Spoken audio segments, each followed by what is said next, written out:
भोले भाले किसान अधिक उत्पादन के लालच में फंसकर रासायनिक खाद व कीटनाशकों का प्रयोग करने लगे।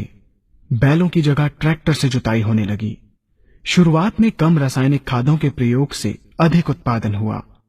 धीरे धीरे रासायनिक खादों के प्रयोग के कारण भूमि की उर्वरा शक्ति क्षीण होने लगी, जिसकी वजह से उत्पादन घटने लगा तथा फसलें कमजोर होने लगी। फसलों के कमजोर होने के कारण उनमें रोग व कीट लगने लगे।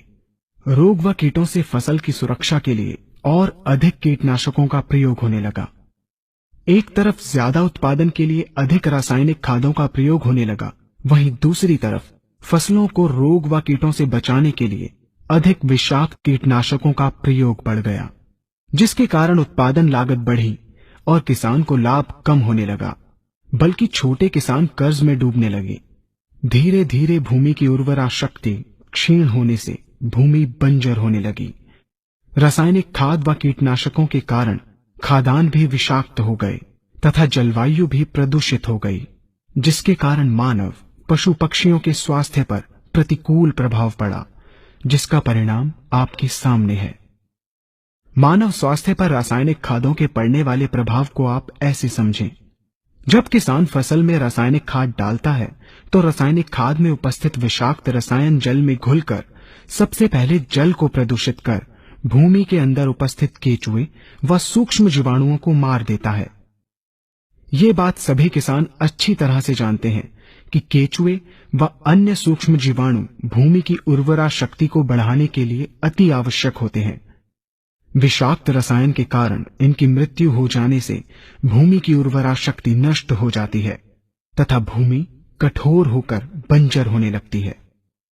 रासायनिक खादों के विषाक्त रसायन पानी के माध्यम से अन्य खनिजों के साथ फसल के अंदर पहुंचकर फसलों को विषाक्त बना देते हैं। बाद में जब खाद्यान्न के रूप में मनुष्य या अन्य पशु इन्हें खाते हैं तो ये विषाक्त रसायन मानव स्वास्थ्य पर बहुत ही बुरा प्रभाव डालते हैं तथा मनुष्य के अंदर तरह तरह के रोग उत्पन्न करते हैं।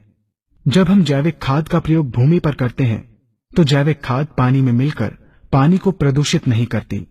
जैविक खाद भूमि के अंदर उपस्थित उर्वरा शक्ति को बढ़ाने वाले जीवाणु तथा केचुओं की संख्या को तीव्रता से बढ़ाती है, जिससे भूमि की उर्वरा शक्ति बढ़ती है तथा भूमि छिद्र युक्त एवं भुरभुरी हो जाती है, जिससे वायु और प्रकाश भूमि के अंदर गहराई तक प्रवेश करते हैं, जिसके कारण भूमि में तापमान एवं आर्द्रता का संतुलन बना रहता है और फसलें मजबूत होती हैं।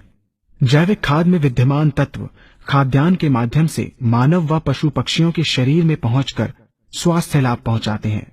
जैविक खादों के प्रयोग से फसलें अच्छी और मजबूत होती हैं, जिसके कारण उन पर रोगों एवं कीटों का ज्यादा प्रभाव नहीं पड़ता। यदि किसी प्राकृतिक कारणवश कीटों व रोगों का प्रभाव अगर पड़ता भी है तो गौमूत्र एवं औषधीय वनस्पतियों के घोल के छिड़काव करने से फसलों को रोग एवं कीटों से बचाया जा सकता है। प्राकृतिक औषधियों के मिश्रण के छिड़काव से फसलों का कम लागत में बचाव हो जाता है तथा वातावरण पर भी कोई दुष्प्रभाव नहीं पड़ता।